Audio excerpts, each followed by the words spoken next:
Good morning बच्चों।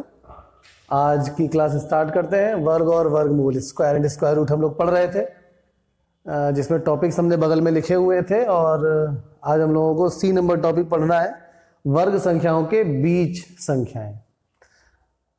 अगर दो क्रमागत वर्ग संख्याएं हैं तो उनके बीच में कितनी संख्याएं होती हैं, और उन संख्याओं को निकालने के लिए कि कितनी संख्याएं हैं, क्या कोई नियम भी बनाया जा सकता है बच्चों, इस पे विचार करेंगे। चलिए देखते हैं, स्टार्ट करते हैं।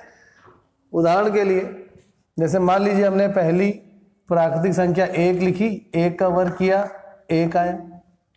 दूसरी प्राकृतिक संख्या मान लीजिए 2 है, 2 का वर्ग किया तो यहाँ पे 4 आया। तो 1 के वर्ग और 2 के वर्ग के बीच में कितनी संख्याएं ऐसी हैं जो वर्ग नहीं है? तो 1 अर्थात 1 और 4 के बीच में हमें वे संख्याएं ज्ञात करनी है जो वर्ग नहीं है। तो 1 और 4 के बीच में वो संख्याएं, 1 के बाद क्या आएगा बेटा 2, 3, 3 के बाद सीधे 4 आ गया। अर्थात 1 का वर्ग और 2 के वर्ग के बीच में दो संख्याएं, 2 और 3 ऐसी संख्याएं हैं जो वर्ग संख्याएं नहीं है। 3 का वर्ग लिखते हैं, 3 का वर्ग 9 है।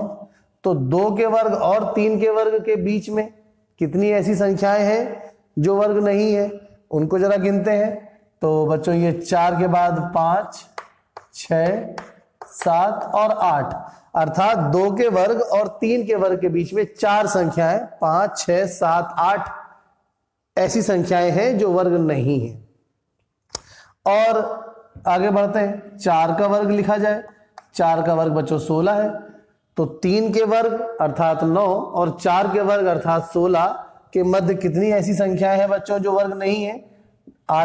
9 के बाद आ जाएगा 10, 11, 12, 13, 14 और 15, अर्थात 3 के वर्ग और 4 के वर्ग के बीच में 6 संख्याएं हैं, 1, 2, 3, 4, 5, 6 जो वर्ग नहीं है। तो इसको जनरलाइज करके क्या कोई नियम बनाया जा सकता है क्या बेटा? अगर यहां पे हम 1 को n मान लें, जनरल कोई संख्या, और उसके बाद वाली 2 को n+1 ले लें, तो n का वर्ग और n+1 के वर्ग के बीच में 2n संख्याएं होंगी। ये एक जनरलाइज फॉर्म आ गया। अगर इसको मान लीजिए हम n लेते हैं और इसको n+1 लेते हैं, तो यहां पर n का मान 1 है। तो 1 के वर्ग और 2 के वर्ग के मध्य में कितनी संख्याएं हैं जो वर्ग नहीं है? 2 संख्याएं हैं। उसी तरह से अगर मान लीजिए हम 2 को n ले लें तो मतलब n का वर्ग, 3 को n+1 ले लें मतलब n+1 का वर्ग, तो 2 के वर्ग और 3 के वर्ग के बीच में कितनी संख्याएं हैं जो बच्चों वर्ग नहीं है? 1, 2, 3, 4, अर्थात 2n संख्याएं हैं जो वर्ग नहीं है। तो एक जनरलाइज फॉर्म क्या आ गया कि अगर 2 क्रमागत वर्ग संख्याएं हैं तो उनके मध्य में कितनी संख्याएं होंगी जो वर्ग नहीं होंगी? जो पहली वाली संख्या है उसके दुगने के बराबर। तो इसको एक नियम के तौर पर इस प्रकार से लिखा जा सकता है कि n का वर्ग व n+1 के वर्ग के मध्य 2n संख्याएं होंगी। इसको बच्चों नोट कर लीजिएगा वीडियो पॉज करके।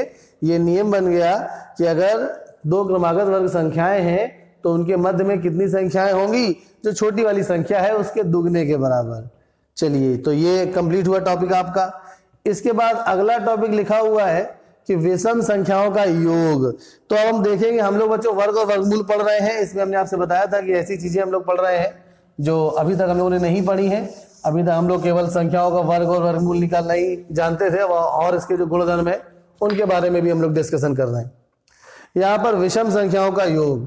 तो अगर हम विषम संख्याओं का प्रारंभ करें, एक से प्रारंभ होगी, तो क्रमागत विषम संख्याओं के योग को करके देखते हैं और फिर देखते हैं हमें क्या प्राप्त होता है। अब जैसे मान लीजिए पहली क्रमागत विषम संख्या या पहली विषम संख्या मान लीजिए विषम प्राकृतिक संख्या 1 है। तो 1 तो स्वयं 1 का वर्ग है।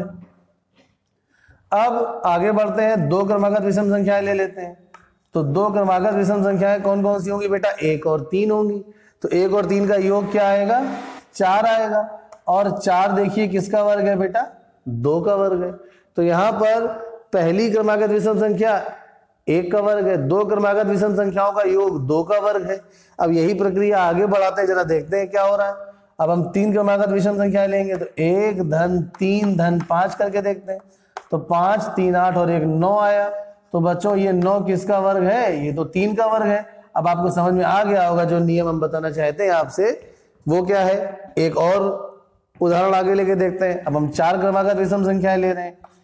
1 धन 3 धन 5 धन 9, तो ये आ जाएगा 16। तो अब यहां पर देखिए जरा, 1 2 3 4, 3 1 4 5 4 9 और 1 यहाँ पे सॉरी 7 आएगा। 16 तो 9 को 2 कैसे लग गए थे। तो यहाँ पर देखिए 1 धन 3 धन 5 धन 7, यहाँ पर क्या आएगा 16। और जो 16 है वो किसका वर्ग है बेटा? ये 16 जो है ये 4 का वर्ग है। तो अब यहां पर हम लोगों ने देखा कि अगर हम 1 क्रमागत विषम संख्या ले रहे हैं तो वो 1 का वर्ग है। 2 क्रमागत विषम संख्याएं ले रहे हैं तो वो 2 का वर्ग है। 3 क्रमागत विषम संख्याएं 9 3 का वर्ग है। 4 क्रमागत विषम संख्याएं 16 4 का वर्ग है। तो यहाँ पर बेटा नियम क्या बन गया कि n क्रमागत विषम संख्याओं का जो योग होता है वो n का वर्ग ही होता है। तो यहाँ पे नियम आप लिख सकते हैं, नोट कर लीजिएगा कॉपी में कि n क्रमागत विषम संख्याओं का योग जो होगा वो बेटा क्या होगा? n स्क्वायर होगा। तो ये अगला नियम भी आपको समझ में आ ही गया होगा। अब क्रमागत विषम संख्याओं का योग के बाद आते हैं ई नंबर टॉपिक लिखा हुआ है बोर्ड पे। क्या कह रहा है कि क्रमागत प्राकृतिक संख्याओं का अच्छा विषम संख्याओं का योग हो गया। अब ई नंबर टॉपिक है कि क्रमागत प्राकृतिक संख्याओं का योग। तो अगर क्रमागत प्राकृतिक संख्याएं हैं तो उनका योग क्या होगा उस पर देखते हैं। दो अगर कोई क्रमागत प्राकृतिक संख्याएं हैं तो अब वो सम हो चाहे विषम, उनका योग से कोई नियम बन सकता है कि नहीं, इस पे विचार करेंगे हम इस टॉपिक में। डस्टर कहाँ गया? ये इसको हटा दे रहे हैं बेटा, नोट कर लीजिएगा वीडियो पॉज करके।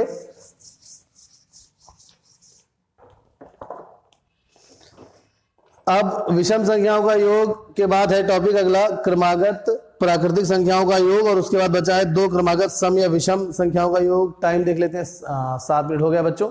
ये दोनों टॉपिक है, ये अगले वीडियो में जरा कवर करते हैं। 1 सेकेंड।